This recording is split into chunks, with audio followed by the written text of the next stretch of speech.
And so every day my routine is I follow new people, I engage with their content, and I wait for them to look at my profile. And then once they do, that's when I send my connection request. And I don't send a connection request where I'm asking for a meeting. I just say, thanks for networking on LinkedIn, or thanks for looking at my profile. Let's connect. Because you want your connection rates to be high. You don't want to be seen as asking for some of their time. Yeah, you've added value by engaging with their content, but now you want them to see the content and the stuff that you're posting to create that more networking, more engagement environment with that prospect.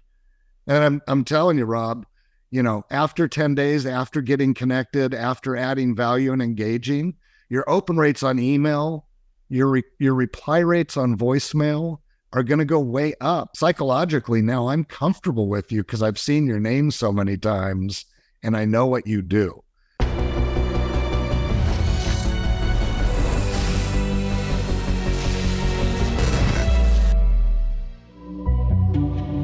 Hello, and welcome to the Sales Leadership Podcast, where high-growth sales leaders share high-growth practices and tactics. The show continues to grow at a ridiculous rate. We have blown past that 2 million download mark and do not slow down. So thank you for sharing the show. Thank you for your comments and guest suggestions. Thank you for your direct messages. I love hearing how the show's helping you. So please, please keep them coming. And you're going to be excited about who we have today. We have another great guest today. Dave Elsner joins us. Dave helps tech sales teams at every level create the best year in company history, year after year after year. Yeah. Dave has built a company that helps companies stay modern and ensure that how they sell stays more important than what they sell. From methodology to mindset to use of tools and teammates, the companies Dave works with, they keep their pipelines healthy and full no matter the market condition. So today, the topic is going to be one that never grows old and never drops in its strategic or important nature. We are going to talk about the lifeline of the health of any sales team. And we're going to talk about how to keep it current and modern. I can't wait to dive in. I look forward to some of the insights we can all use immediately. Dave, welcome to the Sales Leadership Podcast, and thank you so much for joining me. Man, that was a phenomenal introduction. I am fired up now. Let's go. Good stuff. I'm excited to have you here today, Dave. Thank you for joining me. I appreciate you. You got it. Why don't you start by introducing yourself and your firm, the Tech Sales Coach? You work with a lot of great organizations. We got 50,000 people listening to you today. Why don't you just take a minute and introduce yourself and what you do for your customers? You got it. So Dave Elsner, the Tech Sales Coach, and I've been in technical sales for 35 years and done every job up the ranks from, sales to management, executive management. And, 7 years ago, I decided to break out on my own and chase my passion, which is mentoring and coaching sales teams. I had phenomenal success as a sales VP, with 30% annual organic growth every year of my career.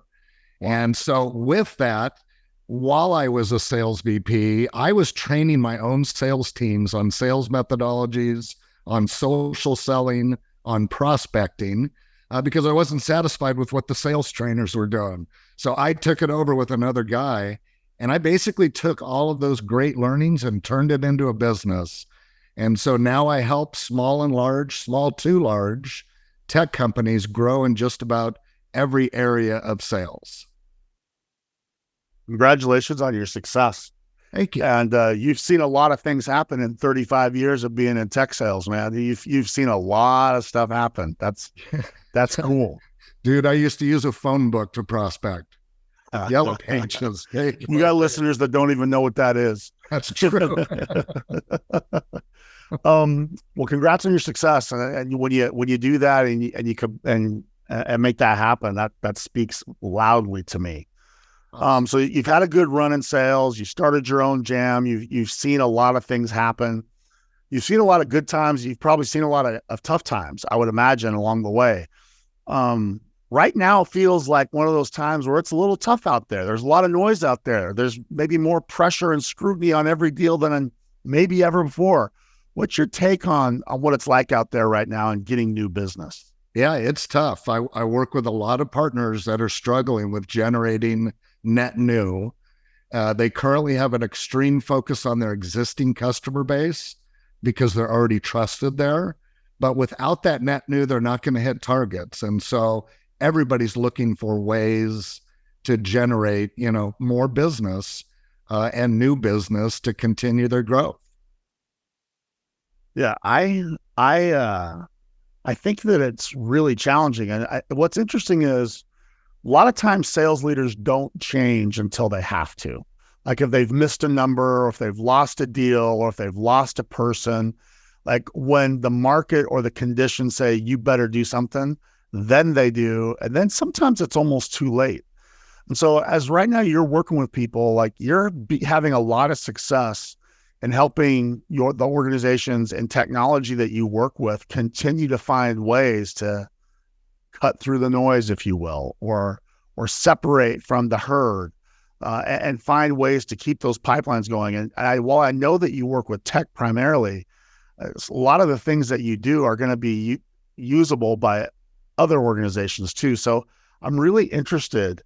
If it's really that challenging out there, like what are some things that you say, listen, as someone who helps people with this, here's where I usually start. If we're going to try and improve our pipeline health, I don't want to just have stuff in the pipeline. I want stuff I can count on in the pipeline. Right. Where do you start? Yeah, I mean, I would start by saying it's not a numbers game anymore. We used to all play the game of you make $100, you get 10 appointments. That doesn't work anymore. People don't respond to cold outreach. I think the percentage is 99% of CEOs do not respond to any kind of cold outreach. And so you've got to change your tactics. And that is, you've got to be more personalized. You have to have more networking involved, whether that's referral-based networking or mutual connection networking. And you've got to find a way to warm up that prospect and have them see the value in working with you before you ask for anything. And so that's the approach that's working nowadays. And what I teach with my modern prospecting and social selling workshops. So I like what you said that you need to warm them up. Is it fair for me to say that, like, if you're just doing cold calling, if you're just, hitting that activity management at just the numbers game, if you're back on the activity management or the numbers game, is while that may feel like you're the Green Beret, you're doing the hardest work, you're working your guts out. Am I stretching it too far, Dave, if I say that's lazy selling because you're not warming them up?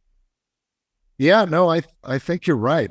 It doesn't work. So why would you spend your time and effort making those $100 a day, when you can, put a bigger effort into personalization and get a higher hit rate. And so it's tough out there. It reminds me of 2009 when everybody was afraid to spend money unless it was an emergency, or a have to. And so, warming them up, getting them to know who you are and how you can help is the first step in penetrating that customer. All right. So this is a good angle that we're going to go. We're going to have a lot of people saying, okay, makes sense, or okay, no duh, or okay, yeah, that resonates. Right. So this concept of warming people up, like, moving away from just smile and dial, or moving away from just sequencing. Where do you start with that, man? I mean, there's a lot of people who talk about that, but if there's one thing I've learned, it's easy to say, harder to do. And since you've had so much success, I'm really interested. Like, let's start talking about, like, where does it start? Does it start with who you choose, or does it start with how you connect? Like, where does that whole thing start? Yeah, I mean, obviously figuring out who your ideal prospect are, maybe based on likely goals or problems they may have, is key to success. But I like leveraging LinkedIn. LinkedIn, since the pandemic, has become the largest business conversation in the world. And I think that's because everybody was working from home and they didn't have that social outlet at the office. And therefore they turned to things like LinkedIn. And so, we see 40% of people on LinkedIn are business decision makers. We see them engaging with content. And so it starts with warming them up on LinkedIn and then looking at things like mutual connections of what their network looks like. Most of my business in the early years came from referral-based network, and it was people I knew. The second phase was then to get to the people that they knew. And then the third phase was to expand that network and get more people seeing what I have to offer. And so with LinkedIn, what I teach is, the first thing you need to do is probably upgrade your profile, because most profiles look like resumes. And when somebody comes to view your profile, they don't care if you're certified in negotiations. Yeah, I want to talk to that person. They don't care that you're at 130% of quota. They care about what you have to offer and how you can help. And so if I can share my screen real quick, I'll show you. Can you see that? So for people that get the video in Sales Leadership United, we'll for sure put that in there. Most of our audience is audio only, so you'll probably want to just walk through these really quickly. But yeah, We'll have this video in Sales Leadership United as well. Okay, that sounds good. So the 14 changes I recommend on the profile is you got to have a banner with your company logo and slogan. You've got to have a professional image, no picture of you with your dog or hiking or biking. This is a business networking site. You got to have a headline that describes how you help people. Don't have it say I'm an account executive or a salesperson. And that's because when you send a connection request, if they see that, they're likely not to accept it because they think a pitch is coming next. So describe how you help. You've got to update your contact info. A lot of people use their personal email on LinkedIn, man. Get your business email in there. Get your business phone number in there so it's easy for people to reach out and talk to you. And then there's a couple neat features that LinkedIn offers now. One is called Creator Mode, and the other one is Services Provided. And those two features create SEO and keywords on your profile so that you're more searchable. In my case, my keyword is obviously sales training. And now anybody on LinkedIn that searches sales training, my profile and my company get offered up as a solution. And so you want to be findable by turning those two features on. Then your about section should be about the business and your offers, not about yourself. A lot of people make the mistake of writing about themselves when really what customers are looking for is what are your offers and how can you help me? Next is your experience section describing your skills. And then we enable things like featured section. We enable all of our education and alumni rules when it comes to finding. When I send a message to somebody that went to the same college as me on LinkedIn, and I pointed out, hey, we both went to XYZ college, they almost always respond. And I can do a search in LinkedIn for all of my alumni that are sales VPs and then use that to my advantage. Then you're going to add your skills, you're going to add your accomplishments, you're going to add any certifications and try and get some recommendations. And so I know that people can't see this, but I'll tell you, I've got a complete guide to how to upgrade your profile. You just shoot me an email at dave@thetechsalescoach.com or connect with me on LinkedIn and ask for it, and I'd be glad to send it over to you. And we'll put a reference to that in the show notes so they can get a hold of that from you, and we'll make that easy to do. So let me ask you, what's the most common big challenge with people's LinkedIn presence in your mind? That I know LinkedIn's been around a long time, and it's interesting to me how many people are still not using it very effectively. Yeah, it's that they don't have a complete profile. So when people come look, they don't look for very long. And so they don't have a banner that catches people. They don't have a good about section, and they look like resumes. I mean, I'm figuring 90% of the profiles out there are resume-like, and therefore, if somebody comes and looks at your profile, they don't see the value that you and your business has to offer. So that's the biggest thing. You got to get that profile updated to start off with. Then we move into engagement and getting people to come look at our profile. So I want to sit in that for a second though, because I know you focus in tech sales, and maybe that's, I don't know if it's more important. I think how we look in that business network of LinkedIn is pretty important. I got 50,000 leaders sitting here. Any advice you'd give to the 50,000 leaders on ways they can help the people that they lead? Like, is it as simple as get your 14 things and use that at your next one-on-one, or are there like start with, I liked your idea of being findable or and we'll talk about engagement in a minute, but like that concept of becoming findable and looking the part, is that something our leaders should be working on with their reps? Yeah, I mean, I really do think that is step number one, is let's get through those 14 important things to represent our personal and business brand value to the communities that we're going after. And so, then we move, like I said, into engagement, which is, I set up a list of my ideal prospects and I engage with their content. And there's a beautiful thing on LinkedIn, and it's called notifications.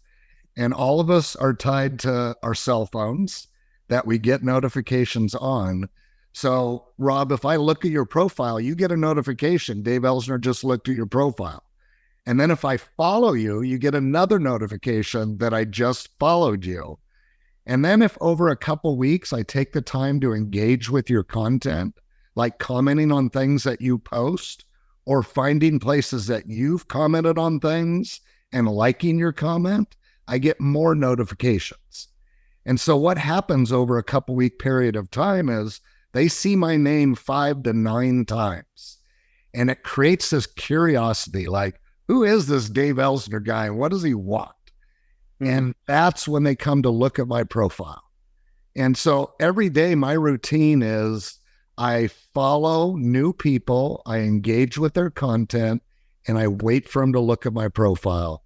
And then once they do, that's when I send my connection request. And I don't send a connection request where I'm asking for a meeting. I just say, thanks for networking on LinkedIn, or thanks for looking at my profile. Let's connect. Because you want your connection rates to be high. You don't want to be seen as asking for some of their time. Yeah, you've added value by engaging with their content, but now you want them to see the content and the stuff that you're posting to create that more networking, more engagement environment with that prospect. And I'm telling you, Rob, after 10 days, after getting connected, after adding value and engaging, your open rates on email, your reply rates on voicemail are going to go way up. Psychologically, now I'm comfortable with you because I've seen your name so many times and I know what you do. And so, yeah, step number 1, get that profile updated. Step number 2 is find your ideal client and start following and engaging with that person to cause curiosity and draw them to you. Well, what I like about this is it's not a big onus of you better be creating new content every day or whatever it is, though that may be someplace we get. I like that you're saying know who your prospects are that you have reason to believe will be a good fit with you. And now it's find what they're doing and piggyback on what they're doing, if in fact they are doing that, right? Yeah. They're, and there's also ways to find the people that are active on LinkedIn. And so, if they have the gold logo, it means they're paying for it. There's search criteria you can put in to figure out who's active and who's not. But at the same time, if I find somebody that only posts every 3 to 6 months, I can still engage with that 3 to 6 month old, content that they posted, or I can find where they've liked something or commented on something.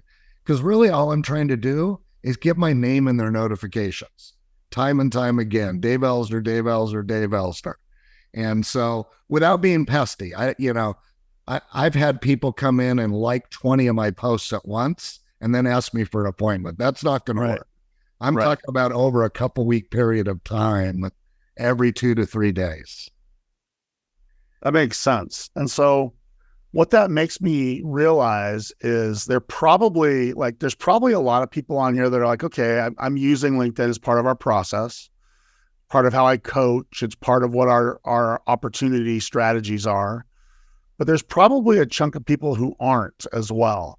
Oh, Is yeah. this something that should be baked into your prospecting process? And it's something that you coach to? Like, is that something that you see work that you're coaching to it? Like, show me where you did this, or let's wordsmith how you do that. Like, how would you recommend building that into your process and coach to it?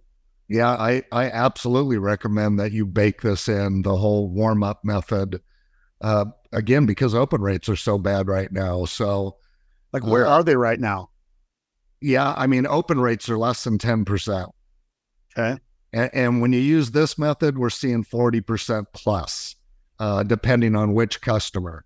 Now, the difference is I can send 1,000 emails out and get a 10% hit rate, or I can do, 1,000 LinkedIn activities over a couple month period of time and get a 40% hit rate.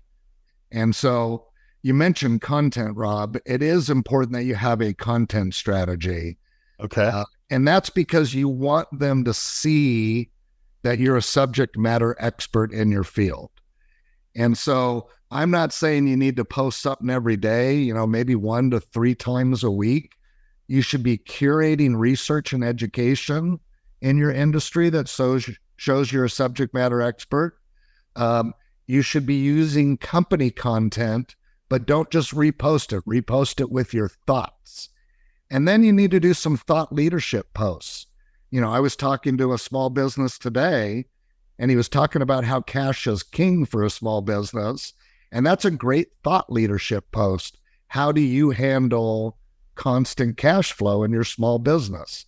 And so I encourage the CEO to do a post about that, because then he's seen as an expert in his field, and it draws people to him, and you're adding value to your network and your prospects. All right. So I'm really coming back now. Listen to what you're doing. I'm trying to stack all these things together. I really think you're giving us an interesting blueprint of how you can use tools to become findable too. Yes. So this kind of content, like you just gave us 2 or 3 types of content that you should be intentional about, that's going to help you be findable. Having a profile that is done correctly, that's going to help you be findable. Am I putting your pieces together the right way, that this is something that makes you findable? So it's easier to warm someone up. So it's not just like, who is this joker? Yeah, I mean, there's really 3 ways you're findable here. One is you're engaging with their content. You're looking at their profile, which causes a curiosity to come look at your profile. The second is when you have a connection and you're posting content, they see that you're a subject matter expert. Therefore, if they have an opportunity to work with you, they're going to think of you. Hey, I get people calling me from a year ago that says, I love your content on LinkedIn, let's talk. And that's because a year ago, they didn't need sales training, but now they do. So being consistent on LinkedIn and them seeing my name over and over again, draws people to me. And then the third way is the keywords that you put on your profile. You want that profile to be SEO optimized, keyword search ready in every possible way, because people are using LinkedIn as a search tool. As a matter of fact, if I search you on Google, the first thing that comes up is it offers me your LinkedIn profile for me to find out more about you. And so, yeah, it also translates over to Google and Bing and some of the other search sites as well. Really great insight. I love that clip you just gave us of 3 ways to be findable. Are those seem like things that you can do without screwing up your rhythm? Like, those are things that I think you can bake in, and it's not going to slow you down. It's not adding like busy work or things to do. In fact, these are things that if you do them the right way will make you a little different than the rest of the crowd, right? Yeah, I think 20 to 30 minutes a day engaging puts you in a much better position to win and have. Ultimately, we want to have a conversation, right? And so I view LinkedIn as a way to start that conversation, to get comfortable with one another so that the barriers go down, the block wall falls and they're comfortable engaging with you in a two-way combo. And there's lots of opportunities to do that on LinkedIn and then break out into email or phone calling in a more comfortable atmosphere. Rob, but at the same time, I don't tell people to abandon. If you're doing 1,000 cold calls a day, don't abandon that yet. Wait until this builds, right? We don't want to give up something that, isn't, although it's only 1% hit rate. You kind of want to bleed this in as you bleed that out, is what I would say. Well, I like this idea of, I keep sitting in it. I like this idea of them knowing you. Like when you call someone, we can make it so they know who's calling. Like I know you. Like I know there's 3 words that people like to use a lot. It's know, like, and trust. That if you do things the right way, they can know who you are. They can like you. They can have reason to trust what you do. And I really like that idea that right now, because it's true, man. I'm the recipient of what you described. People try to connect with me. I say yes, and instantly I'm getting these ridiculously long epistles to the Romans of people trying to what I think can only be called as a pitch slap, right? They pitch slap me, and I'm like, I immediately block those people when that happens. That's right. So talk to our audience about how do you make that shift? Because we do want to have a business conversation with them. How do we do that without being a pain in the butt or being annoying or doing something that gets us blocked? Yeah, and to your first statement, I recently had a student tell me she sells cybersecurity. She warmed a director of IT up on LinkedIn for a couple weeks, and when she called him and he answered, she said, "Hi, this is Melissa." And he goes, "Yeah, I know you from LinkedIn." And so awesome. Yeah. And so I think going back to your question, you don't want to connect and pitch or pitch slap. That is going to get you blocked. It really is about following, engaging, networking, waiting for them to come look at your profile or engage with your content to develop that warm enough relationship that you're going to be more accepted outside. And in a lot of cases, you'll get conversations started just in the comment sections of somebody's post. I strive not to just say, "Hey, good post, thanks for the information." When I'm commenting, I like to ask questions that get them to start a conversation. And I tell my students, hey, when you're in a bar and somebody's talking, you're thinking about what you have to say about what they're saying, or you may have questions. So think about it that way, that you're in a social environment, having a conversation with a group of people. What questions or statements would you make in that environment just to make it more comfortable? I really like that. I think that's true. I see a lot of times people say, "Oh, good post," or 100%, or thumbs up, or yes, more of this, or whatever. And so add something to it. Like it's one thing, like commenting just to comment or just to click is not the same as engaging, right? And a lot of people do that. And I think you're not providing any value. Like when I post something, I want people to engage with my content. I want them to ask questions. I want them to add to whatever it is that I said, like a conversation happens. When somebody just says good post or thanks for the info, I just scroll right on by. And so you got to put a little more thought into a conversation. That's why I said, think of it as being in a social environment. A really good set of advice. Like, how do you turn it into like a real conversation? So it's not just like you're at a bar and you just kind of nod your head at each other and keep on moving. Right.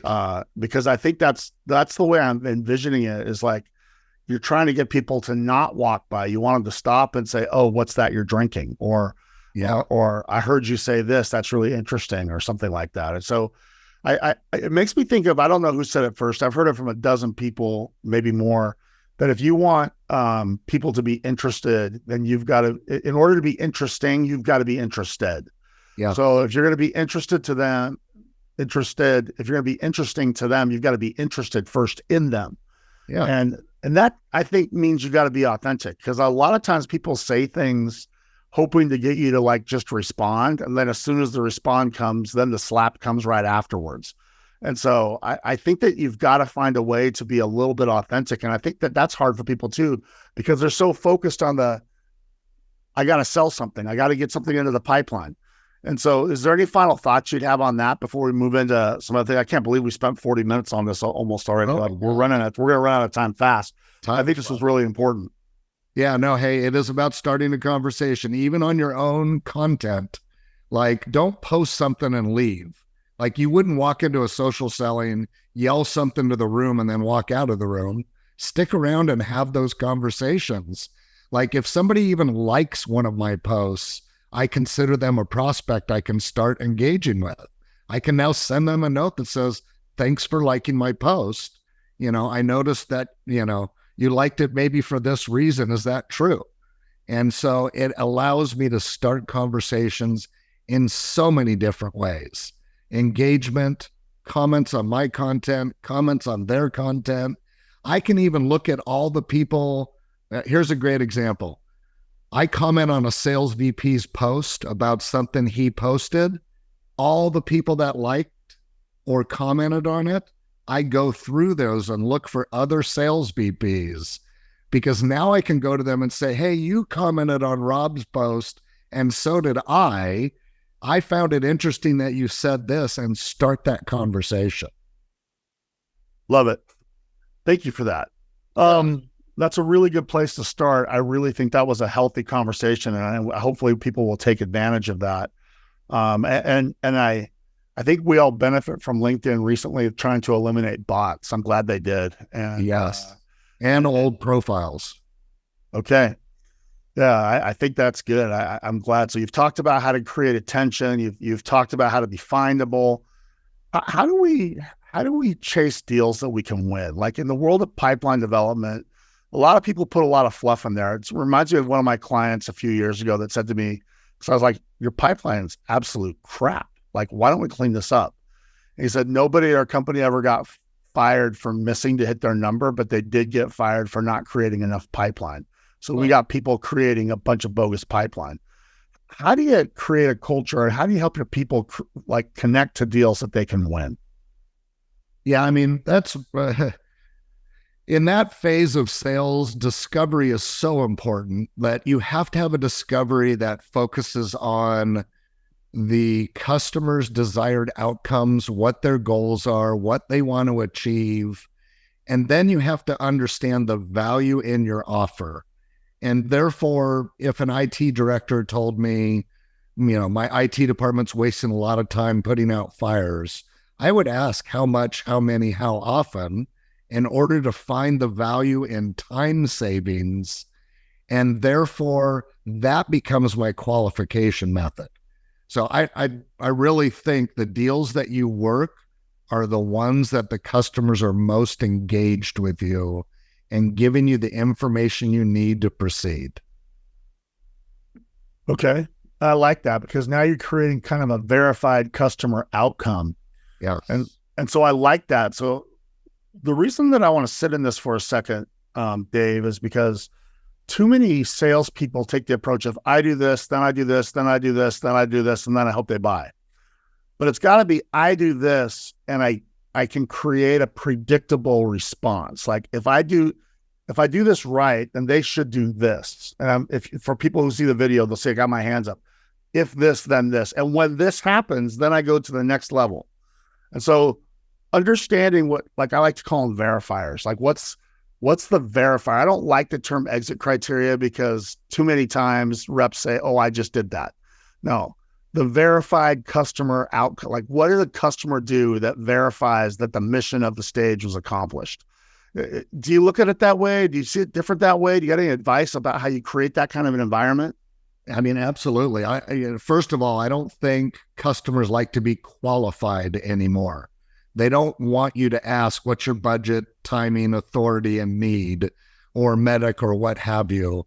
I think they want you facilitating their buying process, understanding what their buying process and buying criteria is. And so you start with goals, value discovery, and then you get into their buying process, their buying criteria, and what it's going to take to win. And then the most important thing is always creating action. So for instance, I'll do a first meeting with a customer and I'll gather their goals, their requirements, and then I'll create action for either access to power, set up a demo, and I'll send that to them in a follow-up letter after the meeting. And if they don't take action that I ask for, I know they're not engaged. And therefore, I go back to better understanding their goals. If they do take action and I know they're engaged, then I know they're qualified. I know they're interested to move to the next step. And so I like always creating actionable next steps so that I'm not calling and just saying, hey, just checking in. Want to see how's it going over there? Are we ready to move forward to the next phase? No, I'm only ready to move forward to the next phase when the customer takes action for me. So when I listen to you, I put these two things you brought up. There's two really strong themes that have come through to me as I look at this. I can't believe we're down to our last 10 minutes. Number one seems creating engaged buyers. Yes. And number two is those engaged buyers that create legit, real pipeline or qualified opportunities or whatever you want to call it. Are those the two things that we should be looking for? Did I miss that? Or would you say there's other things? No, I think it does boil down to that. I mean, we could pepper in a lot of things about access to power, buying committees, the art of negotiation with get give, and that the customer just wants to feel right. But when you talk about working non-qualified deals, those are the two actionable things that you can do. I mean, hell, when I was in sales, my pipeline was overflowing with opportunities, so much so that I only focused on the customers that were giving me stuff back. The ones that weren't engaging and giving me stuff back, I just sent them a quote. And occasionally a bluebird would fly in the room and somebody would say, we're ready to go forward with your quote. What I focused on is the engaged buyers. And that's why my close ratios were so high, because I was in the right place all the time. But what I like about what you're saying, though, is you're not just being opportunistic with engaged buyers. You're creating engaged buyers. Yeah. Part of how you do it is you're creating. I want to make that really clear to our listeners. We got, like you said, 50,000 sales leaders that are listening. And that's why I like your two lenses so much. You didn't start with number one is create pipeline. No, it's create engaged buyers first. Engineer that, develop that, make them engaged. In fact, maybe we talk about how to do that as our final thing. And then the last one is then we turn that into pipeline where they remain engaged. Once we get them, momentum's your best friend. Once you get them moving, we can help keep it moving. We won't win them all. That's sales, but it's way better than, like you said, hey, just, has anything changed? I'm still thinking about you. That's not a motivated, engaged buyer. And so that law of momentum is one that I think about a lot. So, that's, I think, a good way to start to wrap this. We got a few minutes left, and we're going to make sure that we give people a way to get connected to you and find you and get what you have to offer. But I want to make sure that we make it as clear as we can. If we're going to create engaged buyers, if you're going to create a framework or a structure, say, listen, here's 2 or 3 things you can do to create engaged buyers, just to make sure that we sum that the right way. Is there anything that you'd say? Yeah, I mean, it's creating actionable next steps. A great example is this. I do my discovery, and then I ask, do I need to get on your procurement team list so that you can purchase from me? And when they say yes, I ask, okay, who's the person that I should start working with? If they easily give that up, I know I have a qualified buyer. If they don't easily give that up, then I know I have more work to do, so to eliminate risk and build my value up. Same thing's true for my legal contracts. I had a buyer 2 weeks ago. I said, hey, will your legal team need to review my contracts? He said, absolutely. I said, can I send them over to you now so we can get that process started now? And he actually forwarded it to legal. So I knew I had a qualified, engaged buyer with actionable next steps. And so I ended up winning that deal, and I knew it early on when he took action on my behalf. I really like that. Taking action is one of the biggest predictors. Yes. that's a good takeaway for me. Like, are we creating predictability through customer action, not salesperson activity? Salesperson activity is not a very good predictor. Mm-mm. Customer activity is a ridiculously good predictor. Oh, And yeah. so I'm trying to parent you a little bit because I think it's important, Dave. Like, I bet our sales leaders, and if you've done this a while ago, if you haven't done it recently, like the way people buy has changed. Like, Yeah. you should probably make sure that's something that you keep current. Like, how often do you revisit like what those activities are? Is that something that you're always working? Because you're a modern, like, part of what you do is you keep things modern. How frequently should you be reflecting and updating what those actions are? Yeah, things definitely have changed. It used to be that we help buyers discover their problems. We would help them with their research, and then we would help with the buying process. But buyers don't come to salespeople until later in their journey. They're figuring out, I got a problem. They're doing all the research, and there is a ton of tools out there to do the research. They're making their initial selections for who they're going to go talk to, either by referral, somebody else asking a friend, or by way of seeing something on LinkedIn and remembering your name that, hey, this is a person that can help me solve that problem. So because they're coming to us at that phase, now we need to back up and understand what research they did to bring them to those conclusions, to then understand what their goals and outcomes that they desire, to begin that initiated sales process. Okay, I got one more. Yeah, dude, I love this. This is good. I got one more thing I want to go. I want to get in our hot tub time machine. I want to go back to the very beginning. One of the first things you said when I said, "What's it like out there right now?" And one of the first things you said, it is, for those of you that thought it was a numbers game, it is not a numbers game. So I want to sit in that. That's a really good thing you said at the beginning. I'd like to give a little more depth on that because I do still see a lot of people trying to activity manage their teams right now. yeah. Can you talk about that concept a little bit before we run out of time? Yeah, I believe it's not about 100 dials a day. I believe it's about personalization and networking. And that takes more time and effort to get through to a prospect, but you're going to get more out of that considered effort. And so, maybe a numbers game, but just in a different way. And when I say numbers game, that's because that's what we all used to play, right? If I did 100 dials and I got 10 appointments and made my quota that day, but now as those things start falling off, we've got to make adjustments. And so the modern buyer doesn't want cold outreach. You've got to warm them up, and you've got to care about them more than anybody else. Love it. What a great way to finish that. How do people get more of you? There's a lot of people listening. I'm sure there's going to be a few people that are going to say, "Hey, man, I got questions for Dave. I want to connect with Dave. I know you got a lot of resources. You already said you got your 14-step guide that we'll make a link to, and we'll even stick it in Sales Leadership United if you want it there for all those people. How do they connect to you, get more from you, and learn what you have to offer? Yeah, the email is dave@thetechsalescoach.com. I'm on LinkedIn, obviously, under The Tech Sales Coach. And then the website is thetechsalescoach.com. It's like the Ohio State University. You're the tech sales coach. I love it. That is Let's go. Completely intentional. I know. I love it. That's good. That's good. We'll do everything we can to point some people your way. And I would advise, take your questions to Dave, and Dave has a great approach to helping solve these kinds of challenges. And I think that the concept of staying modern in a world that changes faster and faster, I used to be able to say, Dave, that it's not your daddy's sales world anymore. Right. Now I got to say it's not even your big sister's sales world anymore. I love it. Because it's changing so fast. That's right. This has been fantastic. It's gone really fast. We'll put all of your materials in the show notes. I hope people will click on that.